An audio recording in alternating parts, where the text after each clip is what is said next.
Onu da bildirməliyəm ki, bugün səhər mənə məlumat verilir ki, İranın Xarici İşlər Nazirinin müavini Bakıya zəng edir, xahiş edir ki, Livanda qalmış İran səfirliyinin əməkdaşlarını Azərbaycan kömək eləsin, təxliyə etsin.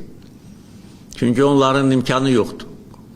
Mənə məruzə edildi, mən dərhal göstəriş verdim ki, köməkli göstərin, təyyarə göndərin.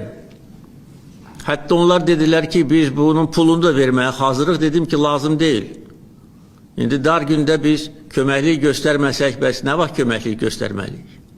Axı, bütün bunların müqabilində çirkincə, namərdcə, nakişi kimi Naxçıvana zərbə endirmək, bu ləkə onların çirkin və eybəcər simasından heç vaxt silinməyəcək.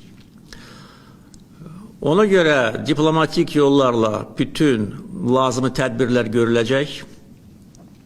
Bizim silahlı qüvvələrimiz, Müdafiə Nazirliyi, əyləşin, Dövlət Sərhəd Xidməti, əyləşin, digər bütün bizim xüsusi təyinatlı qüvvələr bir nömrəli səfərbərlik vəziyyətinə gətirilib və istənilən əməliyyatı keçirməyə hazır olmalıdırlar.